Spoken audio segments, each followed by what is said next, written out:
Hola a todos y bienvenidos una vez más a nuestro querido, ya parte de la familia, Museo del Quijote de Ciudad Real.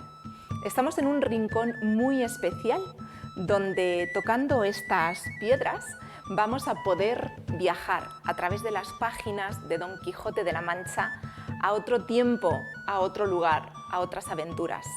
Y es que si hay algo que define o identifica las aventuras de Don Quijote, es el lugar en el que se producen, en los campos de nuestra Mancha, salpicados de molinos de viento que, como este, tienen un papel fundamental en la vida de Don Quijote y de su escudero Sancho Panza.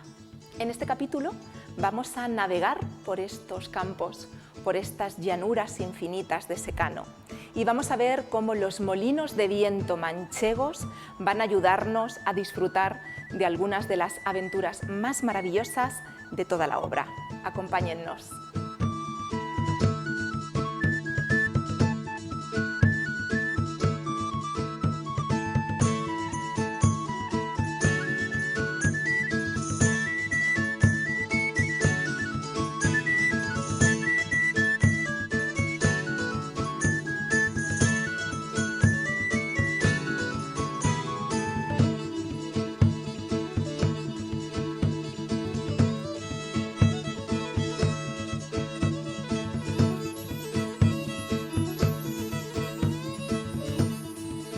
Bienvenidos al Museo del Quijote.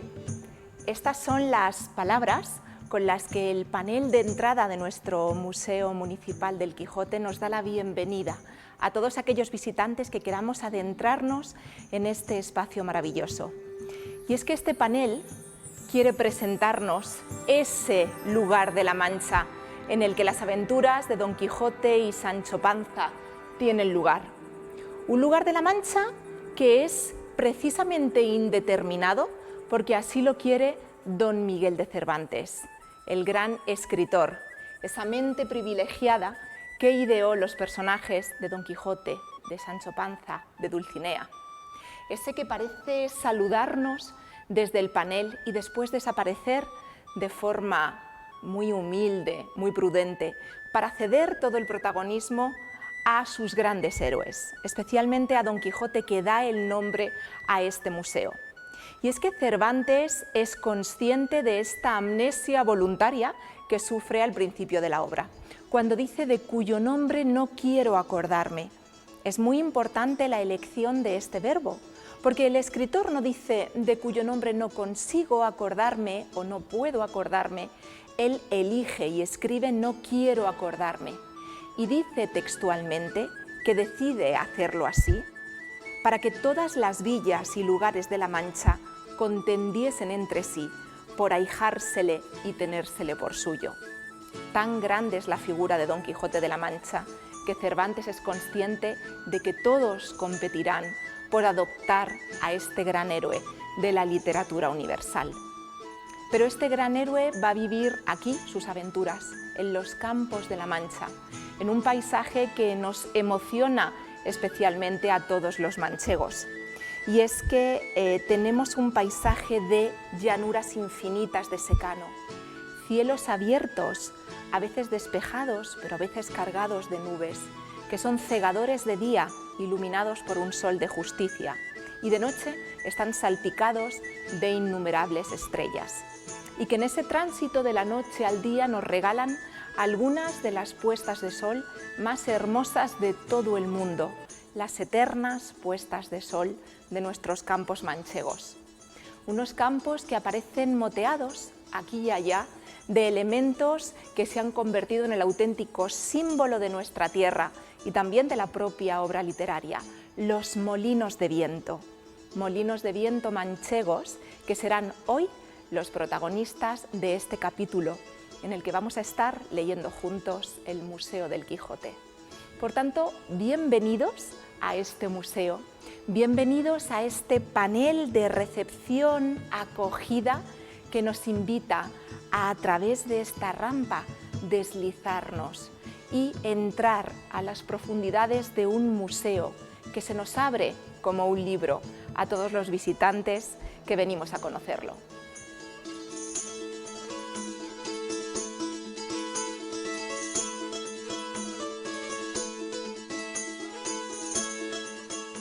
Nos encontramos en el interior de un típico molino de viento manchego. Y decimos manchego porque es efectivamente donde estamos, en La Mancha.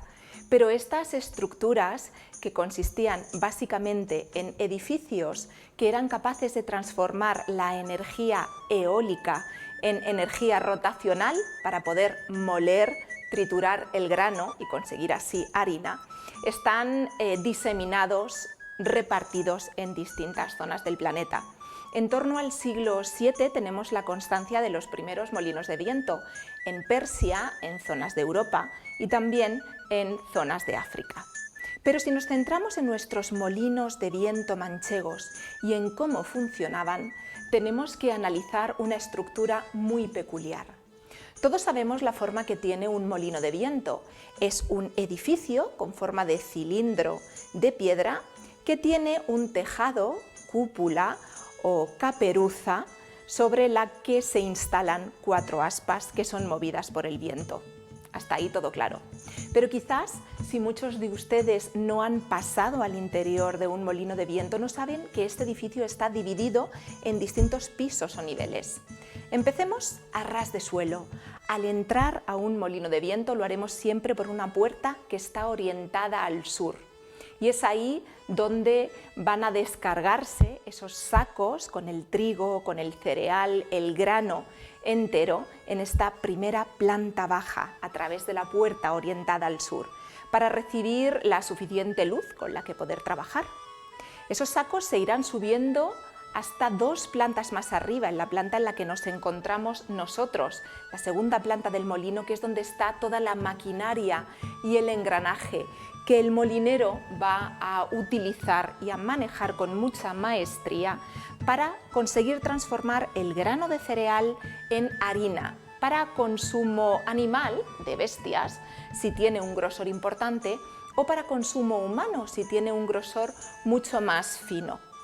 ¿Cómo se realiza esta transformación?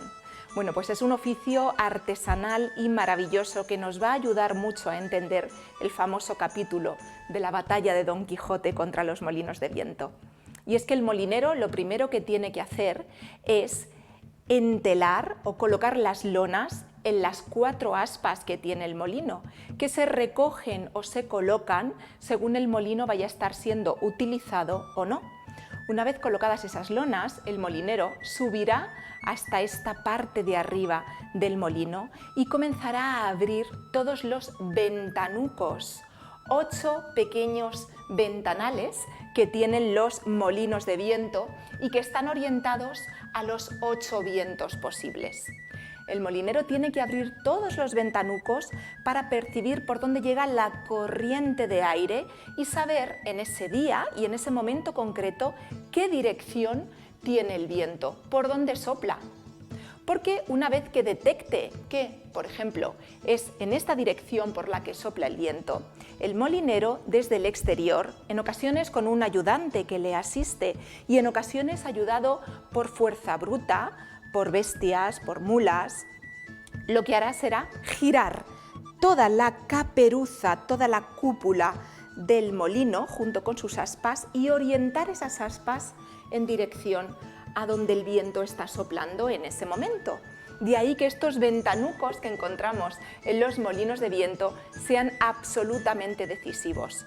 Y es que sí, una de las primeras sorpresas que encontramos cuando hablamos de los molinos es que toda la caperuza, la parte superior cónica, se mueve y se mueve gracias a un palo de unos 15 a 20 metros exterior que tiene el molino y que arrastrándose gracias, como decimos, a la fuerza de los animales o a la fuerza humana, ayudándose por una máquina llamada borriquillo, consigue girar toda la parte superior. Una parte superior cónica donde están las aspas que hemos orientado ya en dirección al viento. ¿Cómo se puede girar un aparato, una zona, una parte del molino tan pesada? Bueno, pues gracias a que este cono está situado sobre una estructura de madera que llamamos las madres y que ahora vamos a ver juntos mirando hacia arriba. Estas madres, este entramado de madera, está a su vez sobre un anillo que engrasado hace que con el palo de gobierno el molinero pueda girar toda la caperuza, todo el tejado y orientar las aspas en dirección al viento. Cuando estas aspas están enfrentadas al viento, comenzarán a girar por la fuerza del mismo y de ahí girará este gran eje central que vemos aquí. Es el eje del que salen las aspas. Este eje hará girar a su vez una enorme rueda, la llamada rueda catalina. Esta es la auténtica fuerza del molino. Esta es la bestia que tiene que saber domar el molinero, puesto que el giro de esta tremenda rueda catalina hará que a su vez vaya girando este engranaje, llamado linterna. Muchos términos muy específicos para hablar de los interiores de un molino de viento. El viento mueve las aspas mueven el eje mueve la catalina y la catalina se va engarzando en la linterna, que consigue multiplicar el movimiento de la gran rueda catalina y mover las dos piedras que son realmente las que consiguen hacer el trabajo de la molienda. Cuando a través de la linterna el movimiento por este eje metálico se transmite a las piedras, empezamos a ver el proceso de moler el grano. Y esto sucede de la siguiente manera. El molinero, a través de una tolva y un canal, ha ido depositando por esta apertura, por este agujero, esta oquedad, el grano. Y gracias al movimiento giratorio de la rueda catalina y la linterna, comenzará a moverse esta gran piedra, 1000 kilos de piedra volandera. Así es como se llama la piedra superior, que es la que va a girar. Mientras que la piedra inferior de base, esta piedra solera, se quedará de forma estática, sin moverse. La piedra solera estática no se mueve. La piedra volandera, que se mueve gracias a esa fuerza del viento transmitida por estas ruedas y engranajes, y el grano que se va depositando aquí. Aquí tenemos la combinación del movimiento de la piedra, que además está rayada de forma como una elipse para intentar que toda la harina que se va formando confluya por la fuerza del movimiento al centro y no se disperse por todo el molino. Aún así, el molinero iba a proteger con una especie de guardapolvos, así se llamaba, toda la zona de fricción para que la harina, por el movimiento, saliese despedida hacia el interior. Y así es como, triturando el grano que se deposita desde la tolva, así es como la fricción entre la rueda volandera que va girando y la rueda solera que se queda firme y fija, podemos convertir el grano en harina. ¿Cuál era entonces el trabajo principal del molinero, además de orientar las aspas en dirección del viento? Pues básicamente dos. Uno, con un freno, ir controlando la velocidad a la que se movían estas aspas y, por tanto, todos estos sistemas. El viento no tiene una fuerza ni una velocidad constante, por tanto el molinero tenía que estar muy pendiente de ser capaz de frenar o acelerar el movimiento de toda esta maquinaria. Por otro lado, utilizando el alivio, una especie de palanca que consistía en abrir o cerrar, por tanto hacer más amplio o más estrecho el espacio por el que se trituraba el grano entre la piedra solera y la volandera, y conseguir así regular el grosor de la molienda, porque, como decimos, una harina mucho más tosca, menos molida, más gruesa, iba a ser utilizada para consumo animal, mientras que una harina mucho más fina sería utilizada para consumo humano. Desde esta parte superior, donde ocurre la magia, toda la harina iba cayendo a través de unos canales a la primera planta, donde era recogida en unos sacos, en los famosos costales.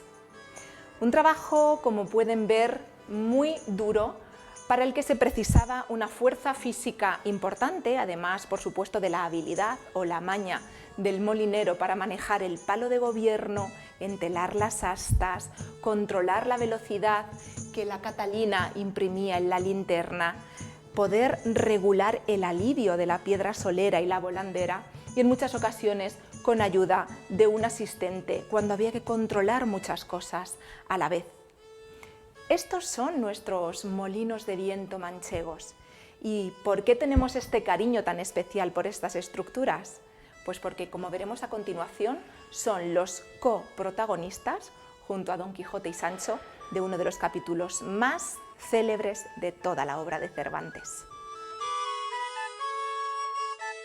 El capítulo 8 nos habla del buen suceso que el valeroso Don Quijote tuvo en la espantable y jamás imaginada aventura de los molinos de viento, con otros sucesos dignos de feliz recordación.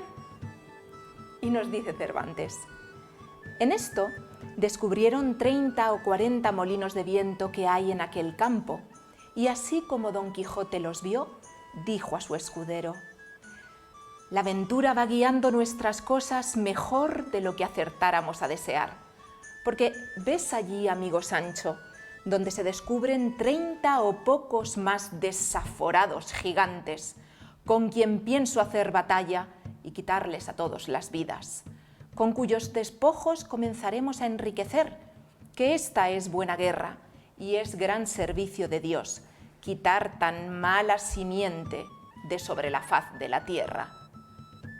¿Qué gigantes?, dijo Sancho Panza.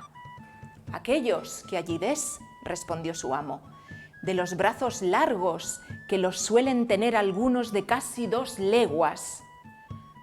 Mire vuestra merced, respondió Sancho, que aquellos que allí se parecen no son gigantes, sino molinos de viento, y lo que en ellos parecen brazos son las aspas que, volteadas del viento, hacen andar la piedra del molino. Bien parece, respondió Don Quijote, que no estás cursado en esto de las aventuras. Ellos son gigantes, y si tienes miedo, quítate de ahí y ponte en oración en el espacio, que yo voy a entrar con ellos en fiera y desigual batalla. Y diciendo esto, dio de espuelas a su caballo Rocinante, sin atender a las voces que su escudero Sancho le daba, advirtiéndole que sin duda alguna eran molinos de viento y no gigantes aquellos que iba a acometer. Pero él iba tan puesto en que eran gigantes que ni oía las voces de su escudero Sancho, ni echaba de ver, aunque estaba ya bien cerca, lo que eran. Antes iba diciendo en voces altas: «Non fullades, cobardes y viles criaturas, que un solo caballero es el que os acomete». Levantóse en esto un poco de viento, y las grandes aspas comenzaron a moverse, lo cual, visto por Don Quijote, dijo: «Pues aunque mováis más brazos que los del gigante Briareo, me lo habéis de pagar». Y en diciendo esto, y encomendándose de todo corazón a su señora Dulcinea, pidiéndole que en tal trance le socorriese, bien cubierto de su rodela, con la lanza en el ristre, arremetió a todo el galope de Rocinante y embistió con el primero molino que estaba delante. Y dándole una lanzada en el aspa, la volvió el viento con tanta furia que la hizo pedazos, llevándose tras sí al caballo y al caballero, que fue rodando muy maltrecho por el campo. Acudió Sancho Panza a socorrerle, a todo el correr de su asno, y cuando llegó halló que no se podía menear. Tal fue el golpe que dio con él Rocinante. «Válame Dios», dijo Sancho, «no le dije yo a vuestra merced que mirase bien lo que hacía, que no eran sino molinos de viento, y no lo podía ignorar, sino quien llevase otros tales en la cabeza». «Calla, amigo Sancho», respondió Don Quijote, «que las cosas de la guerra más que otras están sujetas a continua mudanza. Cuanto más que yo pienso, y es así verdad, que aquel sabio Frestón que me robó el aposento y los libros ha vuelto estos gigantes en molinos por quitarme la gloria de su vencimiento. Tal es la enemistad que me tiene. Mas, al cabo, han de poder poco sus malas artes contra la bondad de mi espada.